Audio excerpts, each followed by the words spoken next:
ડેરિવેટિવ્સની વાત કરીએ એટલે ફ્યુચર્સ જ જનરલી બધાના મગજમાં આવતા હોય છે કે ભાઈ multi X profit multi X losses, right? કારણ કે લિવરેજ પોઝિશન થતી હોય છે.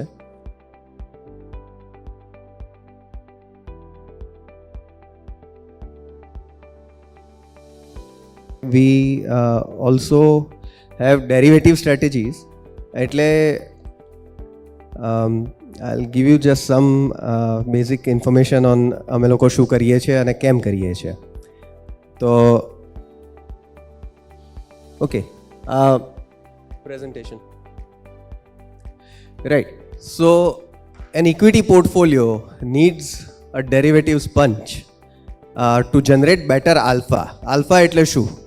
કે ભાઈ ઇન્ડેક્સ તમને 10% રિટર્ન આપતું હોય, એના ઉપર આપણો પોર્ટફોલિયો લેટ્સે 10% એક્સ્ટ્રા રિટર્ન બનાવે છે, તો એ 10%નો આલ્ફા થયો, રાઈટ? તો યુ ઓબ્વિયસલી વોન્ટ કે your portfolio performs better than the market, કારણ કે માર્કેટનું રિટર્ન જોઈતું હતું તો તમે નિફ્ટી બીઝ કે કશું બી લઈને લોંગ ટર્મ માટે મૂકી દો તો માર્કેટ રિટર્ન મળવાનું જ છે, રાઈટ? તો derivative punch is needed for higher alpha.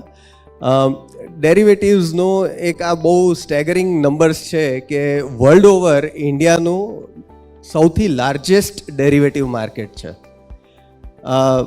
The number of contracts આપણે ત્યાં 2023 જૂન સુધીમાં, એટલે પહેલાં 6 મહિનાના કેલેન્ડર યરમાં 32.7 billion contracts have been traded on Indian derivative markets. NSE 90%, 95% NSE છે. હમણાંથી જ હવે BSE સેન્સેક્સમાં પણ વોલ્યુમ્સ ચાલુ થયા છે.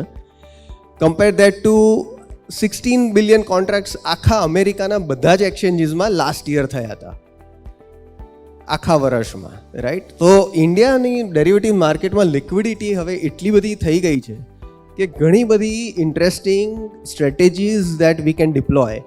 અને ડેરિવેટિવ્સની વાત કરીએ એટલે ફ્યુચર્સ જ જનરલી બધાના મગજમાં આવતા હોય છે કે ભાઈ multi X profit multi X losses, right? કારણ કે લિવરેજ પોઝિશન થતી હોય છે.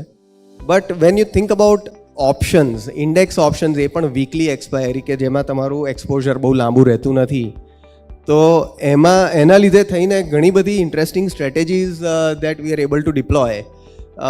આ બધા અલગ અલગ ટાઈપની ઓપ્શન સ્ટ્રેટેજીસ હોય છે કે જ્યાં તમે લિમિટેડ રિસ્કમાં પોઝિશન લઈ શકો. અને of course risk is limited, sometimes the returns also limited, પણ how to generate consistent return, that is what we are after. એટલે જે ઓપ્શન પ્રાઇઝીસ હોય છે they are largely governed by mathematical formulas and that's where we come in to play. Option Greeks કહેવાય છે, આ beta, gamma, theta, delta બધા. તો we analyse a lot of mathematical data to come up with these derivative સ્ટ્રેટેજીઝ.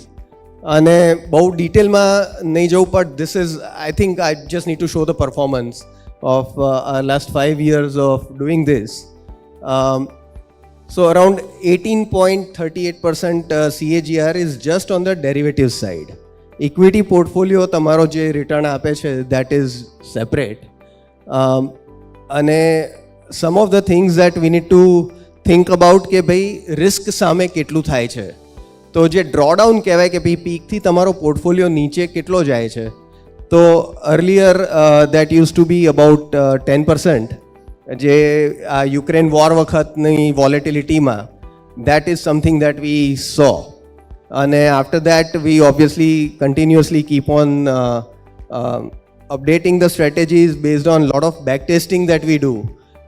અમારી પાસે Nifty, bank નિફ્ટીનો index weekly options ચાલુ થયા ત્યારથી મિનિટ બાય મિનિટ ડેટા દરેક ઓપ્શનનો છે, જેના ઉપર we run lot of back testing. અને એના બેઝિસ પર વી અપડેટેડ આવર સ્ટ્રેટેજીઝ. અને after that we have seen drawdowns also come down significantly, while the CAGR returns have stayed largely ત્યાંના ત્યાં જ. સો અરાઉન્ડ 4%નું મેક્સિમમ ડ્રોડાઉન છે અને એની સામે અરાઉન્ડ 18% જેટલું return is what we have been generating. તો આ 18% is on top of your equity portfolio returns, right? So that's why it gives down year હોય, જેમ કે લાસ્ટ યર હતું FY22-23 એપ્રિલ ટુ માર્ચ લઈએ તો નિફ્ટીનું return was hardly anything. It was 0 or 0.5%.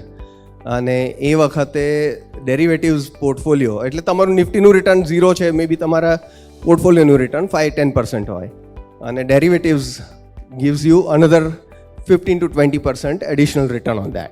So that's what we want to do કે ભાઈ તમારા ડાઉન યર્સમાં એ તમને ઓવરઓલ પોર્ટફોલિયો નેગેટિવ ના થાય અને ઓફકોર્સ અપ યર્સ હોય ત્યારે it augments your overall returns.